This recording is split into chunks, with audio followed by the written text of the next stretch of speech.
반갑습니다. 자, 모두 합장들 하시고요. 어머니이신 일체 생명들이 항상 평안하고 행복하기를 바라며 이들을 돕기 위해서 완전한 깨달음을 얻겠습니다.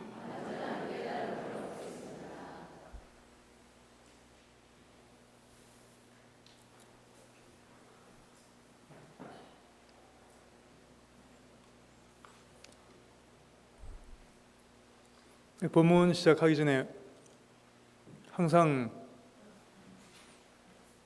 입증을 하는데 몇 번 말씀드렸습니다만 그때가 참 중요합니다. 어떤 마음가짐으로 본문을 듣는가, 어떤 준비 자세를 가지고 본문을 들을 것인가 하는 것이 굉장히 중요합니다. 어떻게 보면은 본문 듣는 것 자체보다 더 중요할 수도 있습니다. 근데 방금 입증할 때 보니까 정말 아주 잘 준비된 평온한 모습으로, 고요한 모습으로 이제 좀 본문을 해주십시오 하는 그런 마음으로 앉아 있는 분도 계셨고, 어떤 분은 집에 온갖 근심거리, 근심 걱정거리 다 짊어지고 있으니까 어깨가 너무 무거워, 다 이러죠. 어깨가 막 찌그러질 것 같아. 그런 분도 계시고, 어떤 분은 무슨 약속이 있는지 시계를 계속 보고 있는, 제가 다 보고 있습니다. 안 보는 것 같아도. 근데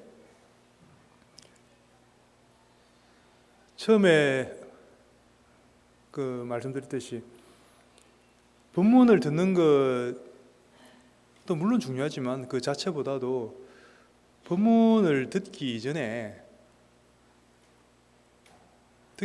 어떤 마음가짐이 정말 중요합니다. 왜냐하면 그것에 따라서 그 본문의 내용을 얼마나 내 거로 만드느냐, 소화시킬 수 있느냐가 달려있거든.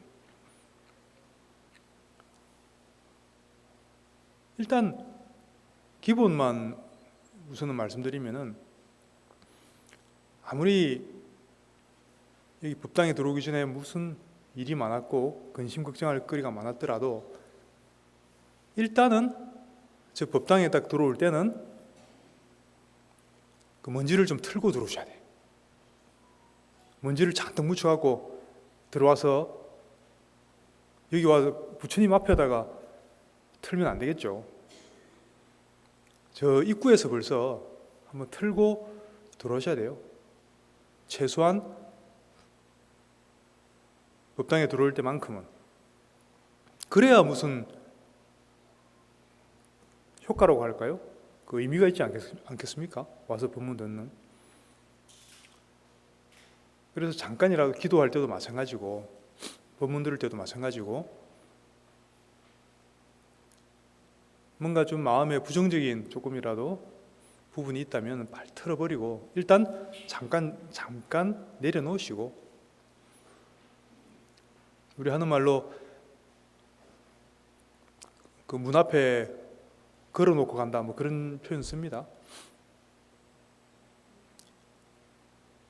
그래서 잠깐 맡겨놓고 들어와서 또 정말로 마음이 산란하면 안 돼요. 첫째로 마음이 딴 데가 있으면 안 된다고.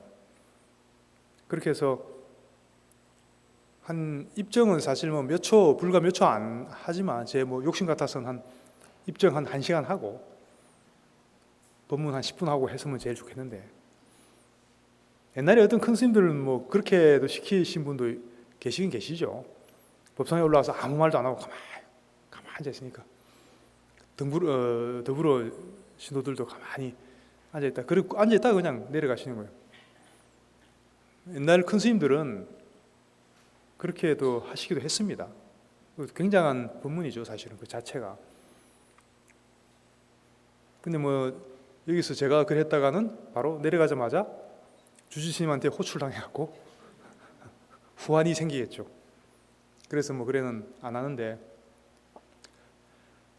그게 1분이냐 1시간이냐 그게 중요한 게 아니고, 사실은 30초 10초를 하더라도 10초면 됩니다. 10초면.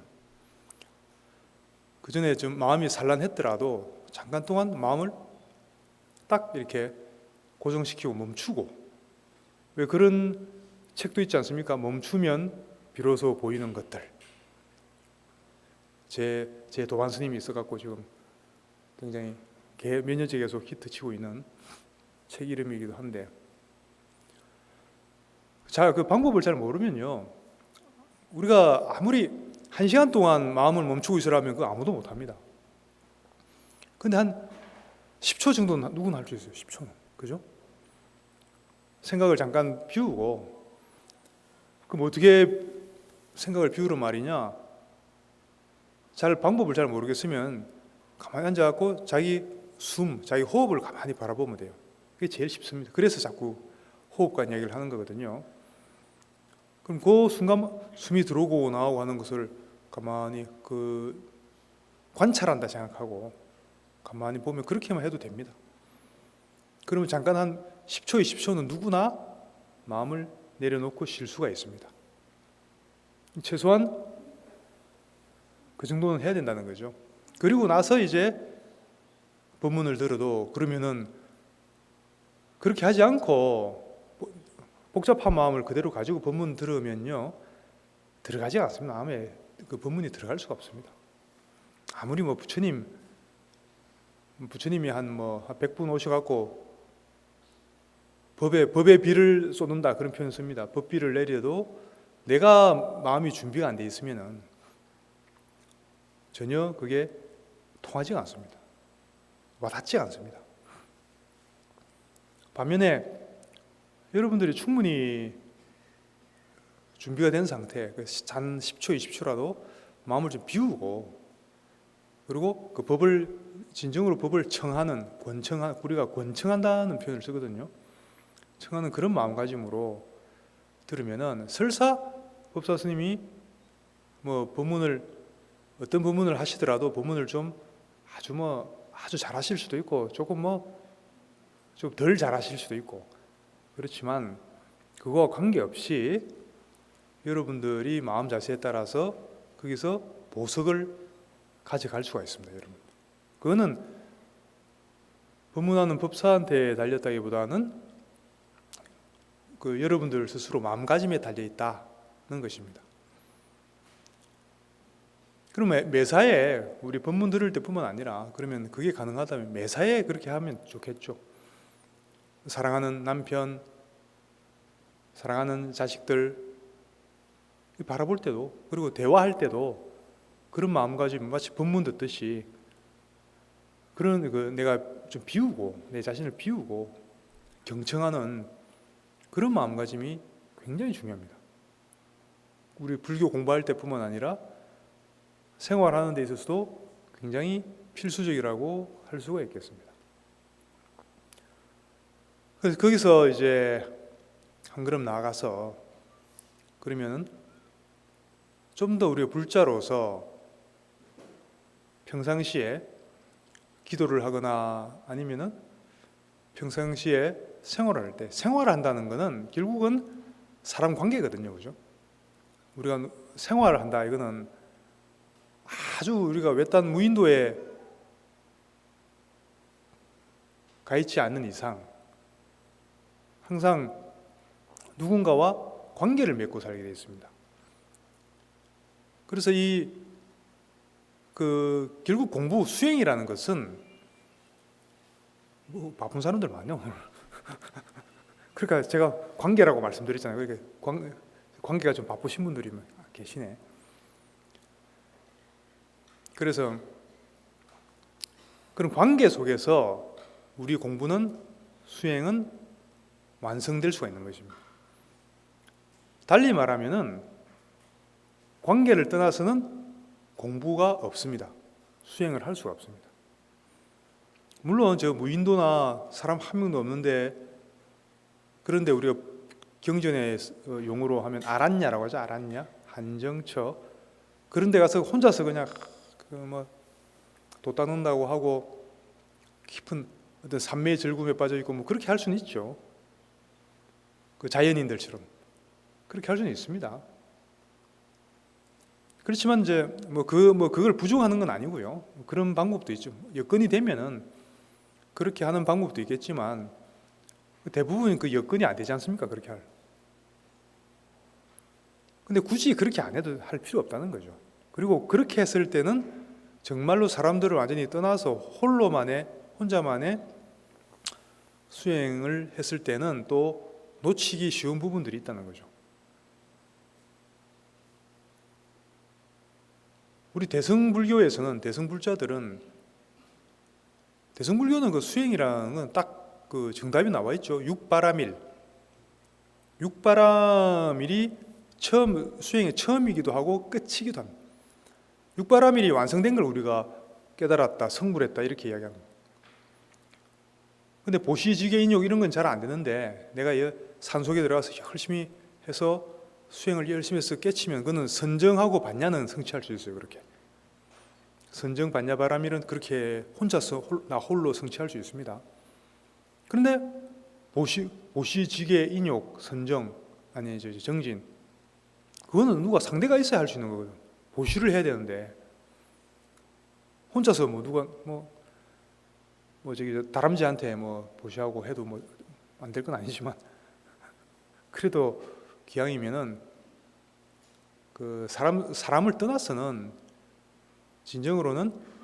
진정한 그 육바라밀을 완성하기는 어렵다는 거죠. 결국은 산속에서 그렇게 선정반야미를 성취하더라도 결국은 나와야 돼요. 나와서 사람들과 만나갖고 부딪히면서 거기서 인욕도 배우고 지게도 사람들하고 속에서 지게를 하는 거지, 혼자서 있으면 지게 하고 말고 그렇게 할 게 뭐가 있겠습니까? 그죠?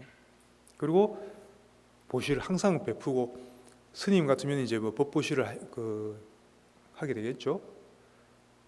신도들은 제보시도 하고 공양을 올리기도 하고 여러 가지 방법으로. 그래서 우리 사회 속에서, 사람들 속에서 우리 반드시 수행은 완성될 수 있는 것이다, 그런 이야기입니다. 그러면 다시 항상 기본적인 이야기지만, 그러면 우리가 매일매일 사람들과 부딪히면서 살고 있는데, 그러면 어떤 식으로 내가 관계를 해야 되느냐, 사람들과의 관계를 어떤 식으로 하는 것이 가장 보살행으로서 그것이 마땅하냐. 그게 이제 한 가지 이제 부연 드리자면, 이런 것이 이제 보살도에 맞다, 이런 게 보살행이고 이런 건 보살행이 아니다, 그러니까 이게 옳으니까 이건 그리고 오른쪽으로 가라, 이렇게 말하면 왠지 좀 부담이 좀 되죠. 내가 왠지 하기 싫은 것도 해야 될 것 같고 막. 근데 실제로 안 그렇다는 거죠. 보살도라는 것은 우리 인간이 이 세상에서 인간이 갈 수 있는 가장 행복한 길입니다. 보살행이라는 것, 우리가 말하는 불교 수행이라는 것은 왜 수행을 하라고 하냐면, 여러분 불교 목적이 뭡니까? 부처님이 세상에 오신 목적이 뭡니까?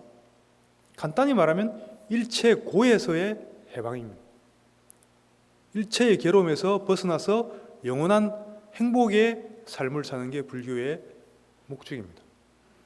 근데 고에서 벗어나서 영원한 행복의 삶을 사는 것이 불교의 목적인데, 보살행을 하는 게 부담스럽고 뭔가 힘들 것 같고 괴로울 것 같고 그러면은 그거는 올바른 불교라고 할 수가 없죠. 그래서 부처님은 뭐라고 하셨습니까? 불교는 처음도 좋고 중간도 좋고 끝도 좋다고 하셨어요.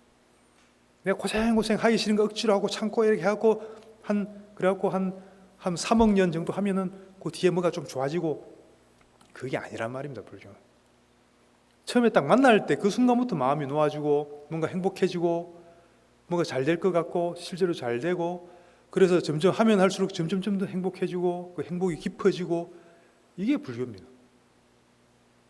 그러니까 그렇기 때문에 행복한 길이기 때문에 그거를 보살도를 뭐 삼아성 직업을 해야 된다, 수행을 해야 된다고 하더라도 두렵지가 않게 되죠. 왜냐하면 행복한 길인데, 뭐 삼아성 직업이 아니라 뭐 삼백아성 직업이라도 오래 하라고 하면 더 좋죠. 왜냐하면 행복의 길인데. 근데 그 행복이라는 것이 단지 우리가 통속적으로 불교를 배우지 못한 일반인들이 생각하는 그런 행복, 그런 차원에서의 낮은 차원에서의 행복하고는 좀 다르죠. 지금 부처님이 말씀하신 행복은 그 세속적인 행복하고는 세속적인 행복은 뭡니까? 갑자기 로또가 한 3번 연달아만 걸렸으면 좋겠죠. 1등이. 그죠? 갑자기 집값이 하루아침에 한 2배 확 올랐으면 좋겠죠. 주가가 한 10배 확 올랐으면 좋겠죠.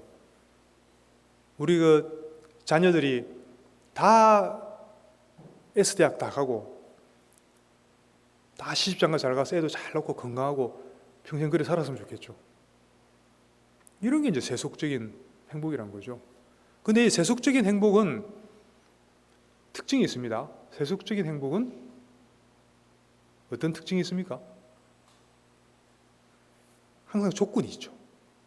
조건이 붙습니다. 뭐뭐뭐 하면 행복하다 이거죠. 로또가 걸리면 행복하고, 항상 면이 붙으면. 근데 만약 그 조건이 붙는다는 얘기 뭐죠? 속박이라는 거예요. 그 자체가 속박. 만약에 내가 주식이 있는데 주가가 오르면 행복하죠. 그럼 주가가 폭락하면 죽고 싶죠, 갑자기.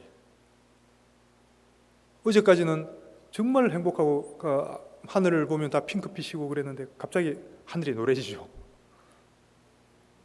그렇지 않습니까? 그래서 우리가 통속적으로 세속에서 말하는 행복이라는 것은 조건이 있고 항상 불행하고 붙어 다녀요. 요러면 행복한데 요렇게 하면 또 불행하고, 항상 두 개가 붙어 다녀요. 그래서 부처님이 봤을 때는 우리가 세속에서 말하는 행복이라는 것은 그거는 행복이 아니고 그것도 불행이라고 보는 거죠. 고라고 보는 거예요. 조건적인 즐거움, 조건적인 행복은 다 그것도 고예요. 고. 당장 내가 뭐 괴롭다 못 살겠다 하는 건 고가 아니고, 내가 지금 즐겁다 행복하다 하더라도 그게 조건이 붙어 있는 이상 그거는 잠정적으로 고라고 보는 겁니다. 그럼 부처님이 말씀하시는 영원한 행복이란 무엇인가? 그런 조건에 관계없이 정말로 그런 차원을 넘어서서 불자로서 이 세속을 떠나지 않고, 세속을 떠나서 내가 행복하겠다, 이거는 대승불교가 아니죠. 그렇게 되면 소승불교가 되죠. 이 세속에 있으면서 내가 부딪히고 지지고 뻗고 다 하면서도, 그대로 하는 거 그대로 하면서도 막 직장에서 스트레스 받고 그대로 하면서도 내가 이 영원한 행복을 길을 갈 수가 있다는 겁니다. 그러니까 불교가 가치가 있는 거죠. 여러분들 행복하게 살 수 있는 길이 있습니다. 지금 가정도 다 버리고 직장도 버리고 저 깊은 데 가서 그냥 열심히 도마 닦으세요. 그러면 여러분들 다 행복해집니다. 그럼 누가 그걸 할 수 있어요? 누가? 근데 실제로 그렇게 하고 있는 사람들도 있잖아요, 그죠? 우리 자연인들은 뭐 수행자라고 할 수 없으니까 그 스님들 중에도 그런 식의 수행하는 스님들이 있습니다. 근데 그거 다 좋은데 별로 행복하지 않습니다. 여러분들 한번 실상을 알면은, 떠난다고, 이 몸이 떠난다고 해서, 몸이 우리가 소위 속세를 떠난다고 해서 절대로 행복해지지 않습니다. 떠나면 잠깐 뭔가 좀 내가 책임에서 벗어나니까 잠깐 뭐 좀 홀가분해지는 맛은 있지만, 또 새로운, 그전에는 없었던 새로운 근심 걱정들이 막 생깁니다. 여러분들 깊은 산속에 혼자서 음악 짓고 산다고 한번 생각해 보십시오. 아마 못 살 겁니다. 그렇지 않습니까? 카톡이 안 되잖아. 카톡이 안 되고 첫째로. 한 시간만 카톡 안 되면 사람들 손 떨리는데 요새 사람들. 아니 어떻게 카톡이 안 될 수가 있지? 상상도 안 되잖아. 또 전기가 안 들어오네. 그런 데서 어떻게 살 겁니까? 그리고 온갖 들짐승들, 그리고 도시에 있을 때는 몰랐던, 아파트에 있을 때는 몰랐던 뭐 진해, 이 딱만한 발톱만한 진해 보신 적도 없죠. 저는 물려본 적도 있습니다. 근데 뭐 물리고 안 죽고 살아 있으면 그 약이라고 하더라고. 그래 병원 저 오른팔이 다 전체가 마비가 됐는데 병원에 안 가고 버텼더니 다시 풀리더라고. 그래 다 풀렸어요. 그래 병원 안 가고 결국은 해결했는데 어쨌든 뭐 그렇습니다. 어디 가도 조건을 가지고 그러면 그런 사람들은 이 시끄러운 혼잡한 속세에 있으니까 내가 행복하지 못해. 그러니까 나는 저기 조용한 데 가서 행복할 거야. 이렇게 생각하고 간다면 그것도 하나의 본인이 조건을 걸고 있는 거죠. 지금 시끄럽고 고요하고 조건을 걸고 있는 겁니다. 그 가봐야 똑같습니다. 결국은 처음에 한 며칠은 좋은데 그죠? 좀 심산유곡에 들어가면 처음에 며칠은 좋잖아요. 나중에는 이제 막 귀신 나올 것 같고 이제 뭐 별로 안 좋죠 이제. 그래서 결국은 근데 천만다행스럽게도 우리 부처님께서는 그런 부분들에 대해서 확실한 해법을 제시를 해주셨죠. 그래서 이제 우리가 이 자리에 지금 있는 게 아니겠습니까? 한 명 소개를 할 사람이 있는데요. 여러분들 혹시 오늘이라도 집에 가서 구글이 뭔지 아시죠? 구글을 모르는 사람이 있더라고. 구글. 인터넷에서 검색을 해보세요. 세상에서 가장 행복한 사람이 누군지 궁금하지 않습니까? 여러분 궁금하죠? 이 세상에서 제일 행복한 사람이 누굴까요? 근데 구글에 검색하면 나옵니다. 누군지 이름이 탁 나옵니다. 한번 혹시 해보셨나요? 혹시 한글로 제가 어제 해봤거든. 해보니까 한글로 해도 나오긴 나오더라고. 근데 영어로 The happiest man in the world 한번 확실하게 나오고 구글에서 검색해 보세요. 딱 한 명이 딱 떠요. 누구냐? 마티우 리카르드. 이게 저기 스페인 사람이라. 마티우 리카르드라는 이름이 떠요. 뭐 하는 사람인지 알아맞혀 보세요. 뭐 하는 사람이게요? 모르겠죠. 대충 짐작이 제가 이렇게 말해온 것들은 맥락을 보면은 어떤 사람이겠다 짐작이 안 되나요? 국어 공부 열심히 안 하셨구나 학교에. 스님이에요, 스님. 이분이 원래 스페인 사람이었고 유전공학 박사였어요. 유전공학 박사였고 그것도 그냥 박사가 아니고 그 세계적인 그 연구소에서 그 연구도 오래 하셨고 아주 그 저명한 유전공학 쪽에 아주 저명한 박사셨어요. 마티우 리카르드.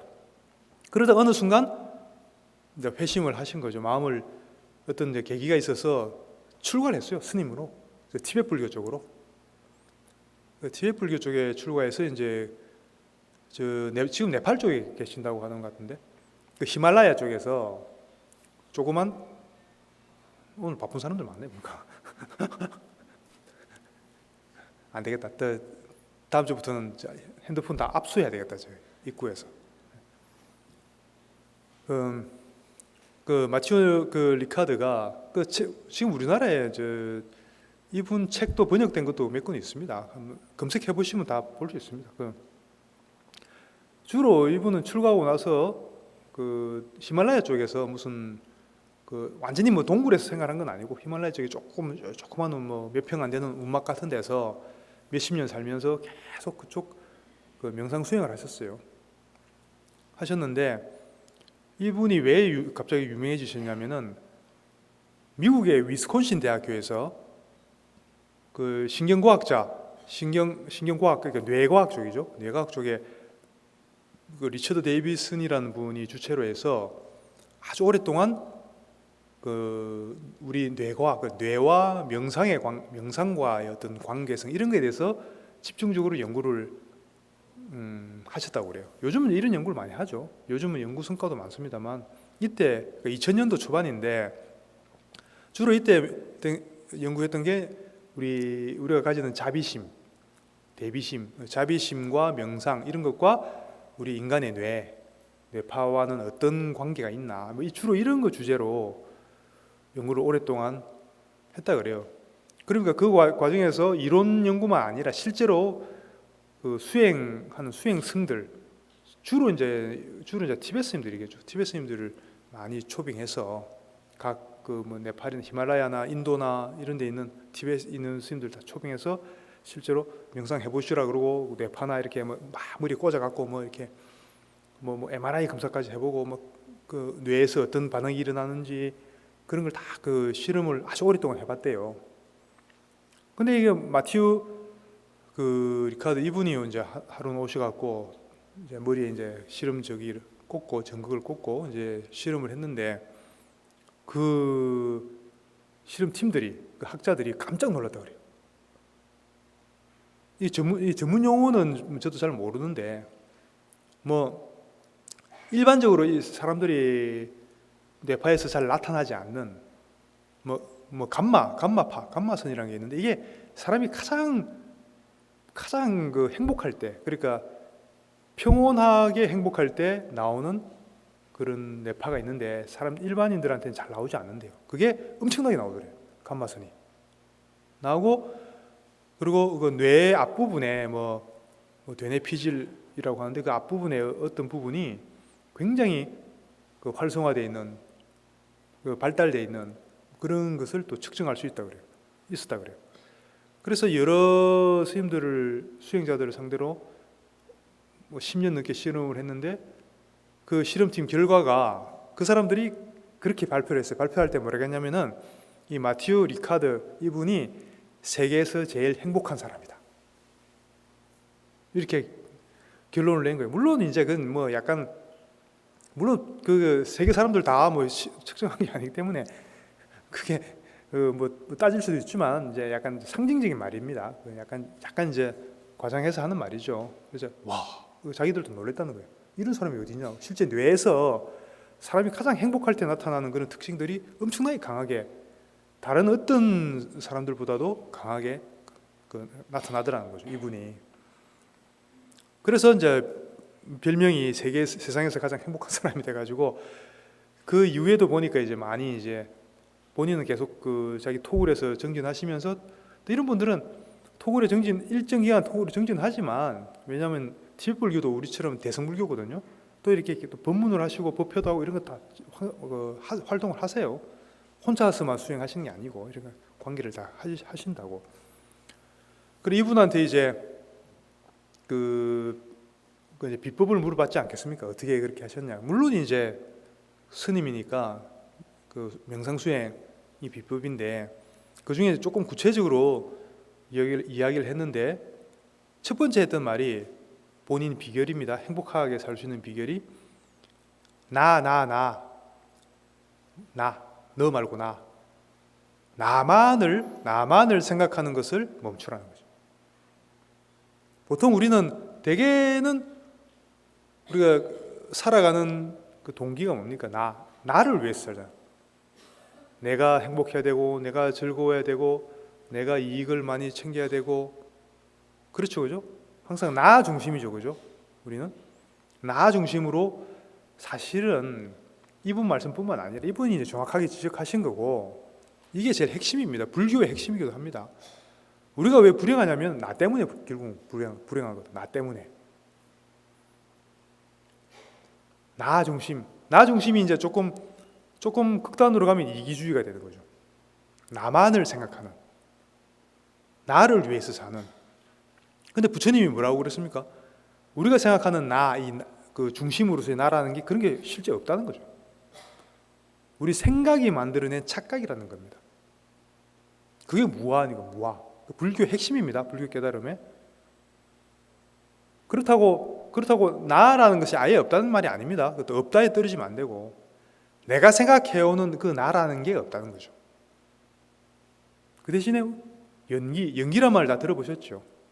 인연 따라서 몸과 마음, 우리가 나라고 하는 주체가 따로 있는 게 아니고 온갖 인연들이 우리가 몸과 마음에는 여러 가지 인연들이 인연 따라 왔다가 인연 따라 갔다가 화합했다가 흩어졌다가 하는 이런 어떤 그런 그 흐름,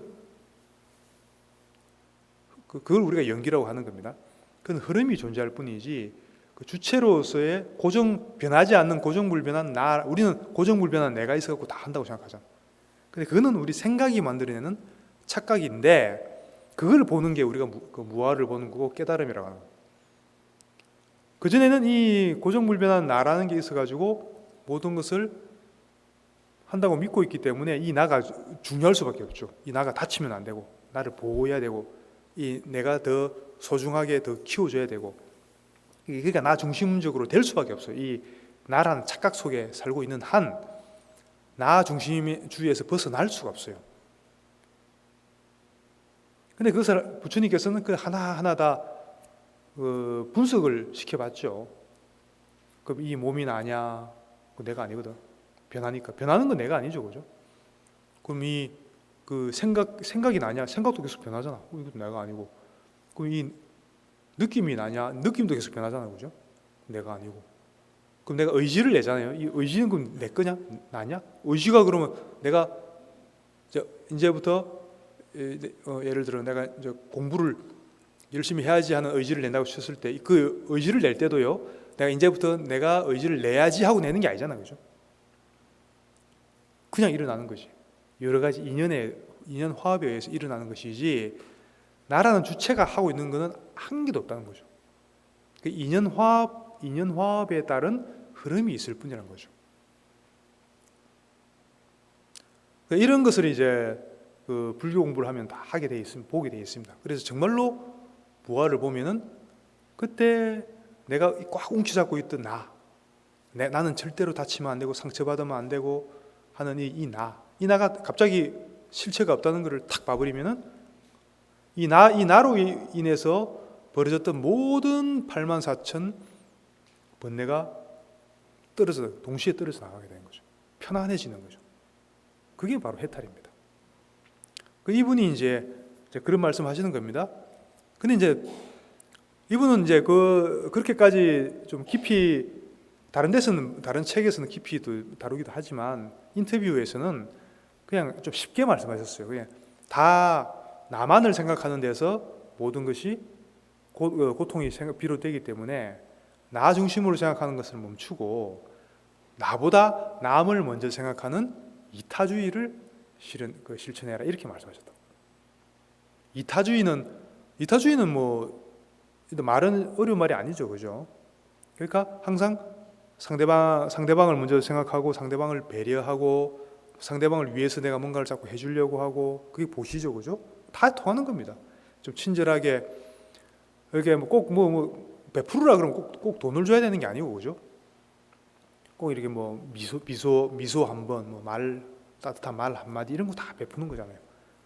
그 상대방을 보고 항상 나를 높이지 말고 그게 이제 나 중심이 되거든.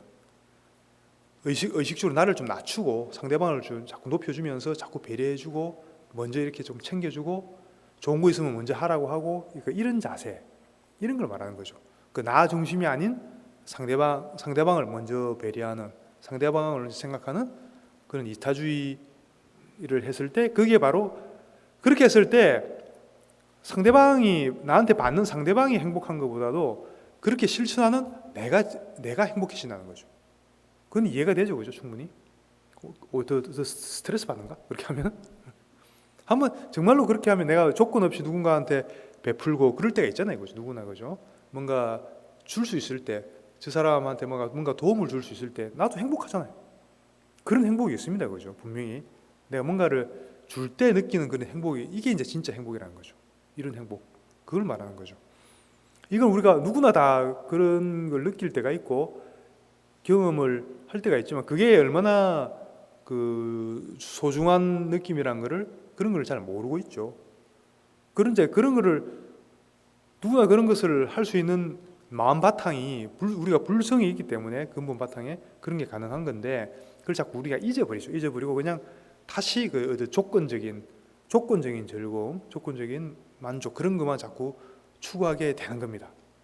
근데 실제로 우리 행복이라는 것은 그런 조건적인 즐거움이 아니라 이렇게 나를 일단 내려놓고 나를 낮추고 상대방을 먼저 위해주고 그 배려해주고 할 때 그게 얼핏 보면은 내가 손해보는 것 같지만 사실은 내가 손해보는 게 아니고 그게 진정으로 내 마음이 행복해질 수 있는 길이라는 거죠. 이 사람 말이.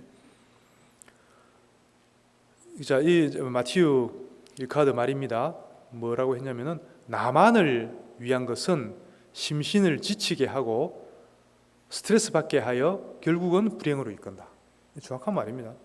왜 그러냐면은 나 중심으로 사는 사람들은 그 사람들이 이 세상을 볼 때 어떻게 보냐면 이 세상 사람들을 볼 때 한번 여러분들 생각해 보십시오. 내가 제일 중요하고 내 중심으로만 사는 사람들은 누군가를 볼 때 항상 경계를 하게 됐어요. 경계. 저 사람이 혹시 나한테 뭐 나를 상처를 주지 않을까? 꼭 이렇게 뭐 직접 뭐 위협은 아니라도 그죠? 저 사람 때문에 내가 설사 친구 사이라도 그죠?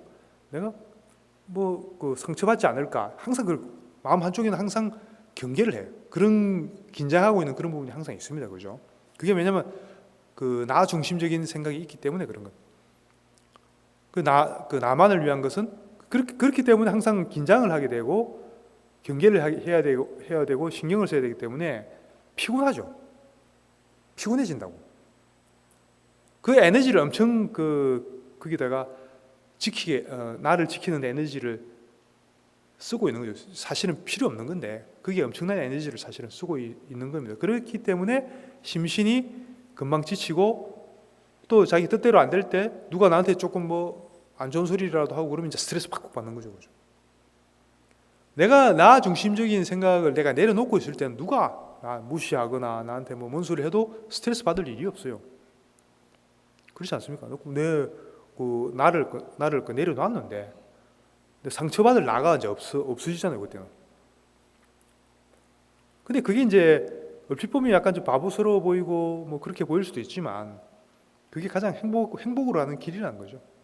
단지 이제 우리 이제 불자들은 그렇게 자기를 낮추고 내려놓으면서 동시에 그게 지혜가 동반이 돼야 되죠.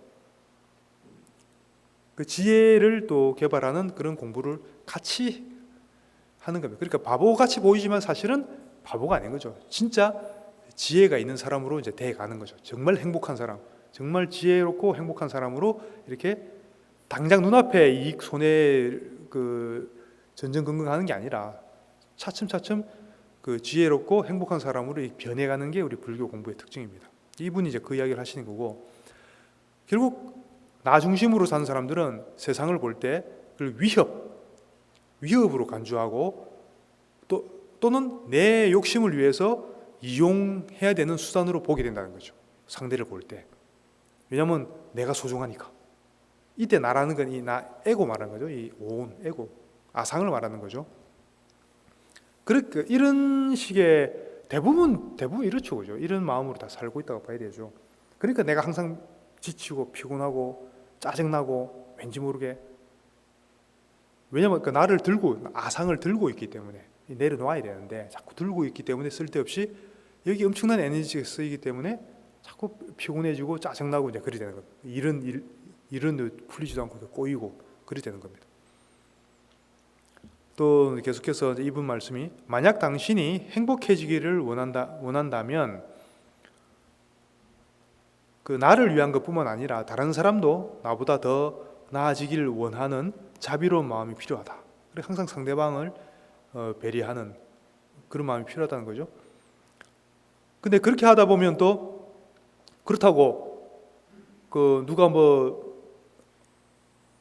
나한테 뭐 좀 돈 빌려달라고 하는데 돈도 없는데 은행 빚까지 내가면서 빌려주라는 소리 아니죠.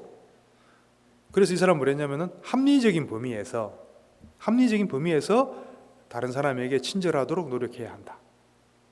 너무 이제 은행 빚까지 내가면서 막 돈 빌려주고 내가 배려해야 된다고 하니까 뭐 빚 보증 다 써주고 그래 하라는 말 아닙니다, 그죠? 그러니까 어디까지나 합리적인 범위 내에서 그렇게 하라는 이야기죠.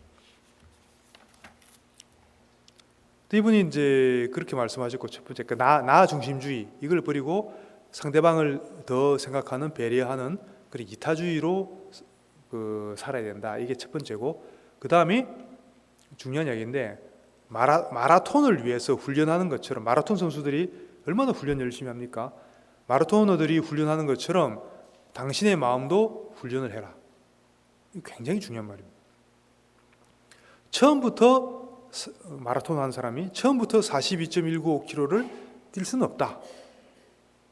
처음에는 1km부터 시작해서 2km 조금씩 내려가면서 그렇게 해서 42.195km를 뛸 수 있게 되는 거죠. 마라토너들도. 마찬가지로 우리 마음이라는 것도 똑같다는 거죠. 마음은 우리가 훈련을 해서 불행 쪽으로 가는 그 습관이 있는 마음을 행복한 습관이 있는 마음으로 바꿀 수 있는데, 그렇게 하기 위해서는 우리가 훈련을, 그게 이제 우리가 수행이라는 거죠. 그렇게 훈련을 해야 된다는 얘기입니다. 이분이 또 뭐라고 했냐면, 만약 당신이 자전거를 타는 법을 배울 수 있다면 행복해지는 법도 배울 수 있다. 여러분들 자전거 다 탈 줄 아시죠? 혹시 탈 줄 몰라도 그만큼 쉽다는 얘기입니다. 누구나 자전거 우리가 처음에 탈 줄 몰랐잖아요. 조금 배워서 조금 배우니까 다 탈 수 있잖아요. 그것처럼 우리가 어떤 상황에도 조건에 관계없이 행복해지는 이것도 처음에, 지금은 당장은 그렇게 하기 힘들더라도 조금 배워서 연습하고 훈련하면 누구나 다 쉽게 그렇게 할 수 있다는 얘기입니다. 행복하게 살 수 있는 법을 배울 수 있다는 겁니다. 그거를 우리가 가르치는 게 바로 그 불교에서 사실 하는 거죠. 불교 가르침 자체가 바로 다 그런 거죠. 그리고 근데 이게 우리나라가 어쨌든 그 선불교가 종지이다 보니까 약간 그게 우리가 잘못 이해할 수 있는 부분들이 있죠. 마음을 잘 훈련해라, 잘 개발해라, 이런 표현들을 좀 낯설어하는 경향이 있습니다. 선불교 쪽에서. 왜냐하면 선불교에서는 곧장 우리의 본성 자리로 곧장 들어가라, 마음을 조작하지 마라, 훈련하려고 하지 마라, 이런 표현들을 많이 쓰기 때문에 사실 그게 마음의 두 가지 측면을 이야기하는 것이지 결코 모순되는 이야기가 아니거든요. 근데 우리가 한쪽만 이야기만 듣다 보니까 헷갈릴 수 있습니다. 우리의 불성 자체는 우리가 훈련을 하든 수행을 하든 안 하든 관계없이 항상 여여하게 존재하고 있죠. 이미 우리 불성 자체는 그에 대한 그것을 바로 보라는 이야기고, 그렇다 하더라도 우리가 일상생활 속에서 사람들 관계에서 살아가는 이런 부분들은 우리가 훈련을 해야 돼요. 연습을 하고 훈련을 하지 않으면 이런 거는 우리가 이제 상법이죠. 모양 상자. 상법에서 갈고 다듬는 이것도 우리가 본래 여여한 그 본성 자리를 보는 만큼이나 똑같이 중요하고, 또 그만큼이나 수행을 해서 개발해야 된다는 얘기입니다. 우리가 마음을 어떻게 쓸 것이냐, 이 상법에 대한 거는요, 그냥 그 본성을 보기만 한다고 해서 되는 게 아니고 실제로 배워서도 개발해 나가야 되는. 그 부처님께서 분명히 말씀하셨잖아요. 그 팔정도 초기 불교에서도 팔정도에서 정진 말씀하실 때 정진한다는 게 뭡니까? 우리가 끊어야 될 거는 다 빨리 끊고 우리가 개발해야 될 거는 적극적으로 개발하라고 했죠. 부처님께서 항상 그렇게 말씀하셨잖아요. 그래서 우리가 개발해 나가야 되는 노력을 통해서 훈련시켜 나가야 되는 또 그런 마음의 부분들이 있는 거죠. 그게 이제 우리가 행복으로 가는 그런 습관들, 바르게 정법을 통해서 이런 거는 충분히 법문을 듣고 공부해 가는 방법은 문사수 먼저 듣고 많이 들어야 되겠죠. 관련된 거를.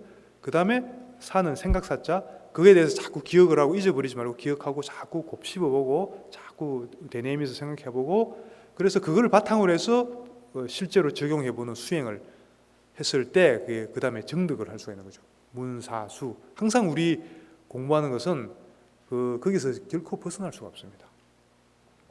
그래서 이분 말씀처럼 만약 당신이 자전거를 타는 법을 배울 수 있다면 행복해지는 법도 충분히 배울 수가 있다. 누구나 쉽게 그렇게 할 수 있다는 겁니다. 그리고 그게 두 번째고, 마음을 훈련하라는 거죠. 행복해지는 마음을 훈련하라는 얘기죠. 세 번째, 하루 최소한 15분은 연속해서 행복한 생각을 떠올려라. 이게 이제 말은 되게 쉬운 것 같은데 막상 한번 해보세요. 쉽지 않습니다. 매일 하루도 안 빠지고 15분씩, 뭐 더 많이 하면 좋겠지만은, 이렇게 의식적으로 우리가 왜 마음을 훈련을 시켜야 되냐면은, 의식적으로 이렇게 안 하면요 자꾸 뭔가 자꾸 부정적인 에너지 쪽으로 가게 돼 있어요. 일반적으로 저번에 말씀드렸지만 이것도 또 다른 연구 결과인데, 이것도 미국 쪽에서 어디서 연구한 결과인데요, 심리학 쪽에서 평균적으로 하루에 사람들이 하루에 몇 번이나 생각을 한다고 그랬습니까? 이제 아실 텐데, 기억하실 텐데, 일반적으로 사람들이 하루에 생각하는 횟수가 여러 가지 뭐 잡념들 다 포함해서 5만 번 그래요. 근데 실제로 한 5만 번 정도, 평균 5만 번 정도 한대요. 우리가 5만 가지 생각한다 그러잖아요. 근데 실제로 한 심리학회에서 뭐 이렇게 어디서 그 실험을 해봤더니 그 정도 한대요. 많이 하는 사람들은 8만 번씩도 하고, 적게 하는 사람들은 한 뭐 3만 번을 하는 사람도 있고, 그러니까 평균으로 따지면 한 5만 6만 된대요. 근데 그게 말씀드렸다시피 한 90% 정도가 쓸데없는 생각들이래요. 그리고 쓸데없기만 한 게 아니라 해가 되는 생각들, 뭔가 부정적인 게 뭐죠? 뭔가 좀 근심, 걱정, 후회, 뻔한 거 아닙니까? 생각이라는 거는 과거에 내가 이랬으면 좋았을 걸, 내가 저러지 말 걸, 후회하는 생각들, 그리고 미래, 이건 이렇게 되면 어쩌나, 저게 안 되면 어쩌나, 이게 걱정하는 생각들, 다 거의 둘 중에 하나거든, 생각이라는. 그 아주 전혀 사실은 도움 안 되는 생각들이라는 거죠. 근데 그 도움 안 되는 생각들을 한다고 우리 하루에 우리가 쓰는 에너지의 30% 이상을, 40% 이상을 그 뇌에서 그렇게 쓰고 있다 그래요. 아무 도움 안 되는 생각에. 근데 거기다가 예를 들어 생각을 하다가 감정이라도 좀 실리면 뭐 되게 화가 난다든지, 되게 우울한 슬픈 생각을 한다든지, 그래 버리면 이제 뭐 그 에너지가 엄청나게 이제 소모돼 버려요. 아무 그런 도움 안 되는 쓸데없는 생각들에. 그러니까 이제 피곤한 거죠. 근데 왜 피곤한지 모르겠어. 근데 자기 생각을 한번 돌아보라고. 그 대부분 알 수 있으니까 왜 피곤한지. 자기가 쓸데없는 생각하면서 에너지를 계속 쉴 수 없이 계속 에너지를 쓰고 있잖아요. 그러니까 피곤할 수가, 에너지가 없으니까 피곤하죠. 그리고 막상 내가 필요한 일에서 뭐 공부를 한다든지 뭐 필요해서 뭘 좀, 그때 또 에너지가 필요하잖아요. 하려고 하면 이제 막 졸리죠. 잠 오죠. 왜냐, 에너지가 없으니까. 엉뚱한 데 다 쓰고 그래야 되는 거죠. 그래서 최소한 하루에 15분이라도 이분 말씀이 뭔가 좀 행복한 생각하라는 거죠. 이분은 가장 일반인들 상대로 가장 이제 쉽게 실천할 수 있는 것을 제시하시는 겁니다. 실제 우리 불자들 같으면은 이제 그 기도를 한다든지 뭐 독경을 한다든지 그렇게도 할 수 있고, 그 기도를 할 때도 즐겁게 해야 되겠죠. 즐겁지 않으면 그게 참다운 기도가 아닙니다. 정진이란, 우리가 육바라밀에 정진바라밀이 있잖아요. 정진이라는 의미는 좀 깊이 들어가면은 즐거움이라는 뜻이 있습니다. 즐거움. 그래서 내가 기도를 할 때도 마음에 환희심이 나고 즐거웠을 때 그게 기도가 되지, 이 시간 빨리 좀 갔으면 좋겠는데. 여러분들 삼천배 할 때 그런 생각 안 들어요? 이게 언제 끝나나? 제가 계속 시계만 보면서 언제 끝나? 그럼 그 즐거운 게 아니죠, 그죠? 근데 이제 그 다 끝나고 나면은 즐겁잖아, 그죠? 삼천배 같은 거 하면은. 하는 동안에는 죽을 지경이죠. 이제 계속 시계만 보고 있어요. 저도 그랬거든요. 그래갖고 잘 알지, 이제 어떤 심정인지 잘 알지. 뭐 그렇게 해도 뭐 공덕은 있겠지만 참다운 기도라고 하기는 어렵다는 거죠. 참다운 기도라는 건 내 절을 하든지 경전을 보든지 정근을 하든지 즐거워야 돼. 즐겁지 않으면은 그거는 참다운 기도가 아닙니다. 그래서 15분 이상 뭔가 좀 본인이 즐거움을 느낄 수 있는 그 기도가 좋고 뭐 기도하기 싫으면 그냥 뭔가 제일 좋은 게 쉽게 실천할 수 있는 게 뭔가 감사 노트, 감사 일기라고 할까요? 그런 거 한번 적어보세요. 내가 뭔가 감사할 일, 이런 것을 감사합니다. 이런 것을 감사, 이렇게 좀 사소한 것도 오늘 내가 이렇게 양쪽 콧구멍으로 숨 쉴 수 있는 것을 감사합니다.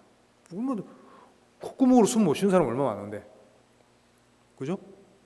내가 이렇게 끝나고 맛있는 그 점심 공양을 먹을 수 있게 해주신 열애사 관계자분들께 감사합니다. 얼마나 좋아요, 그죠? 감사하려고 치면은 한도 끝도 없이 나와요. 근데 우리가 평상시에 감사할 일에 마음의 초점을 잘 안 두죠. 주로 어디에 초점을 두죠? 점심 공양간 내려갔는데, 야, 일주일 전하고 똑같아. 오늘 왜 이래 또 뭐가 짜? 아니면 뭐가 하나 없어? 이런 거, 아니, 감사한 걸 초점을 맞추라니까. 안 맞추고 왜 똑같은 상황인데 우리 의식의 초점을 어디에 두느냐에 따라서 그 사람 마음 자세, 마음 상태, 에너지 상태 완전히 달라집니다. 설사 좀 짜게 나오면 오늘은 좀 짜게 나오면 어떻게 하면 되겠습니까? 이렇게 짜게 나오니까 내가 조금만 먹을 수 있게 해준 것을 감사. 그죠? 뭐 똑같은 일인데 감사하면 되잖아. 그래서 그 반컵 사이다의 원리라는 게 있죠, 그죠? 사이다가 반 남았는데 어떤 사람은 반이나 남았다 그러고 어떤 사람은 반밖에 안 남았다 그런다고. 그 두 가지 스타일의 사람은 그 인생이 완전히 달라집니다. 그게 무슨 뭐 돈을 얼마나 버느냐, 얼마나 출세하냐 이런 문제가 아니고 실제로 얼마나 행복하게 사느냐 이게 걸려 있거든. 아직 반이나 남았다 이 사람은 분명히 행복하겠죠. 항상 뭘 해도 어디 가도 여유가 있고.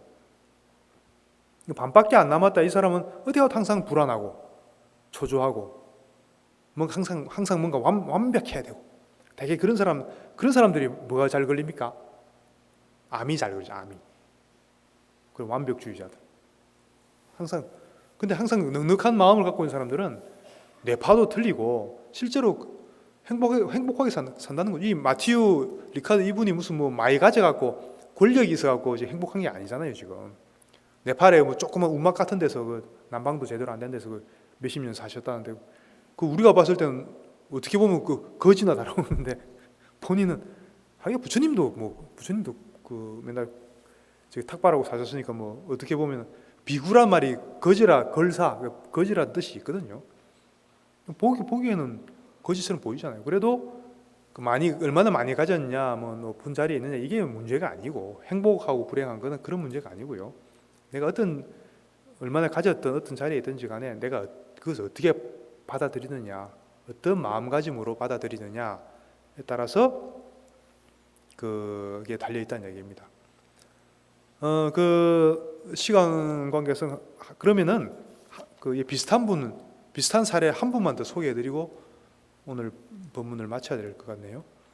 또 같은 그 위스콘신 대학에서 여기서 12년간 이걸 연구를 했거든요. 한 주제를 갖고 수많은 그 사람들을 초빙해서 실험을 했을 거 아닙니까? 그래서 처음으로 가장 이제 정말로 이 사람은 정말로 확실하게 행복한 사람이다라고 그 실험적으로 인정을 받은 사람이 방금 소개해드린 마티유 리카드 이분이고, 그리고 또 이분만큼 또 그 약간 몇 년 뒤에 이분만큼 또 엄청난 그 내공을 보이신 분이 계셨어요. 이분도 그 재밌는 건 이분도 또 네팔에 계시는 티베트 스님이세요. 티베트 불교한 스님이세요. 용게이 이름이 좀 어려워. 용게이 민규르 림포체. 용게이 민규르 림포체란 한국에도 작년에 오셔갖고 주로 행복에 대한 그런 강연 많이 하시고 가셨어요. 한국에도 오셔가지고 이분이 이제 2002년도에 같은 연구소에서 똑같이 실험을 했는데 이분은 좀 굉장히 약간 마루타처럼 실험을 당했더라고. 어떻게까지 했냐면은 양손을 꽁꽁 묶고 MRI 여러분들 해보셨나요? 거기 들어가면은 드럼통 같은 데 집어넣잖아, 사람을. 탁 문 닫아버리면 안에 딱 밀폐돼 갖고 딱 갇혀버려요. 어떤 사람은 간혹 거기서 경기 일으키는 사람들이 있습니다. MRI 그 검사로 들어갔다가 거기서 약간 폐쇄 공포증 이런 거 있는 사람들은 그 들어갔다가 그 몸도 못 움직이는데 막 기계 소리 막 나고 하는 그런 거 못 견디는 사람들이 그런 사람들이 있거든요. 근데 이분은 이제 어떻게 실험을 했냐면 양손을 다 묶고 이제 MRI기 안에 들어갔대요. 가고 그냥 있는 게 아니고 거기다가 사람 비명 소리, 울음소리 이런 거를 막 계속 틀어줬대. 1시간 동안. 그 웬간한 사람들은 환장하겠죠. 근데 이분이 이제 그런 좀 열악한 환경에 넣어놓고 이제 뭐 그 머리에 이런 뭐 꽂아갖고 뇌파라든지 뭐 이런 거를 이제 변화가 어떻게 되는지 이제 살펴봤다고 그래요. 실험을 해봤더니 또 이 실험 팀들이 깜짝 놀란 거지. 아니 어떻게 그런 극한에 어떻게 보면 굉장히 힘든 상황에 있는데도 뇌파가 평온한 거 명상할 때 뇌파가 계속 나오는 거예요.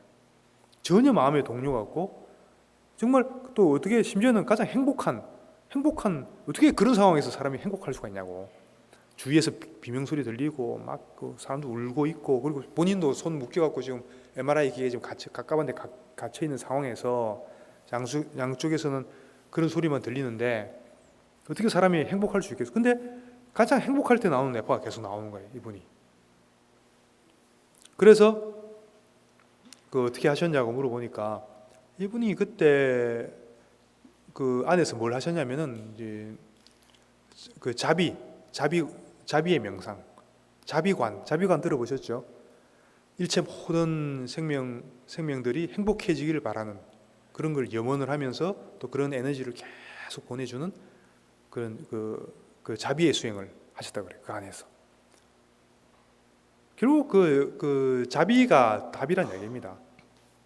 나를 낮춘 상태에서 상대방에 향해서 최대한 자비심을 보낼 때 그때 누가 제일 행복하냐면 내 자신이 그렇게 하고 있는 내 자신이 가장 행복하다는 얘기예요. 이분이 이제 그 실험적으로 증명을 했잖아요. 이분이 이제 그 MRI 1시간 하고 나서 그 고문 당하고 나와갖고 그러고 나서 이제 그 실험팀 의학팀들이 미안해서 그랬는지 하여튼 그때도 또 그랬대. 아 이분이 세계에서 제일 행복한 사람이라고. 너무 또 약간 남발하는 경향이 좀 있긴 한데 약간 또 그런 어쨌든 그런 이야기 평을 받았다 그래요. 그 의학팀들이 그렇게 놀랐다 그럽니다. 이제 이분 용계의 민규르 림포체는 책도 우리나라에 번역되어 있는 것도 있고 이제 꽤 작년부터 이제 우리나라에 활동하시는데 꽤 그 명성이 있는 외국에서는 유튜브 채널도 있는데 해외에서는 미국이나 이런 데서 굉장히 유명한 분입니다. 굉장히 뭐랄까 신세대 지도자로서 그 얼굴도 되게 동안이에요. 저 40살이 넘었다는데 보면 한 22살처럼 보여. 되게 동안이더라고. 이분이 하신 말씀 중에 어떤 말씀이냐면은 나는 고통을 가지고 있다. 고통의 어떤 괴로움의 어떤 그 마음은 누구나 가지고 있을 수가 있죠. 나는 고통을 가지고 있다. 고통은 괜찮다. 고통이 있는 것은 괜찮다. 고통도 행복의 원인이 될 수가 있다. 왜냐하면 고통이 없다면 행복을 찾을 필요도 없다. 그렇죠? 뭔가 괴로움이 있으니까 행복이 뭔지를 알잖아, 그죠? 그리고 고통이 없으면 행복도 없다는 거죠. 고통이 없다고 곧 행복은 아니다. 그 말은 고통이 없다고 해서 바로 행복한 건 아니라는 거죠. 그래서 뭘 예를 들냐면 테이블에는 고통이 없잖아요. 그런 거 못 느끼잖아요. 그렇지만 지혜도 없잖아요, 지금 테이블은. 고통이 없다고 해서 행복한 건 아니란 거죠. 이분이 하시는 말씀 요점은 뭐냐면 누구나 고통이 있는데 이 고통 자체를 내가 어떻게 받아들이느냐. 고통이 아예 없기를 바라지 말라는 거죠. 고통이 있는 채로 그 고통과 친해지는 것이 첫 번째 비결이라는 거죠. 이분도 그 MRI에 들어있을 때도 괴로운 상황인데 그 괴로운 상황 자체를 내가 싫어하고 거부하는 마음을 냈다면은 그렇게 하지 못했겠죠. 그런 괴로운 상황 자체를 그냥 받아들이는 거죠. 수용하고 받아들이고 그렇게 했을 때만 거기서 극복할 수 있는, 나아갈 수 있는 힘이 거기서 나온다는 얘기죠.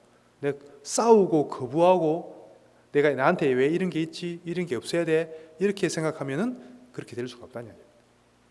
그래서 이분은 이제 좀 특이한 게 그런 고통을 내 안에 그런 고통이 있다는 것을 인정을 하고 그것과 친해짐으로써 오히려 그런 걸 통해서 그 고통을 넘어설 수 있다. 이게 자기의 그 노하우다, 비법이다, 이렇게 말씀을 하시더라고요. 그래서 오늘은 이제 그 기본적인 마음가짐에 대해서 이야기했고, 우리가 행복하기 위해서 어떤 식으로 해 나가야 될 것인가, 거기에 대해서 한번 살펴봤는데, 어쨌든 그 좀 습관을, 첫 번째는 결론을 내리자면 내 자신을 자꾸 낮추고, 우리는 자꾸 나를 세우려고 하잖아요. 높이려고 하고 세우려고. 이게 이제 모든 고통의 근원이라는 거죠. 반대로 하는 거죠. 나를 자꾸 낮추고 상대방을 오히려 높여주고. 그게 결코 손해보는 게 아니고, 결국 장기적으로 봤을 때는 그게 가장 행복으로 가는 지름길이다. 그런 이야기입니다. 우리가 절집에서 항상 하는 말로 하심하라는 말 쓰죠. 마음을 낮춰라, 하심하라. 결국 이 기본 중에 기본이면서도 가장 중요한 또 비결 중에 비결이 되기도 하는 겁니다. 그래서 항상 늘 하심하면서 상대방을 더 배려하는 이런 불자로서의 기본 자세가 갖춰졌을 때 비로소 우리가 참다운 법을 소화해낼 수 있는 그릇이 될 수 있다. 그런 말씀으로 마무리하면서 오늘 본문을 회향하도록 하겠습니다. 우리 발버리신 계속하고 회향하겠습니다. 어머니이신 일체 생명들이 항상 평안하고 행복하기를 바라며 이들을 돕기 위해서 완전한 깨달음을 얻겠습니다. 승불하십시오.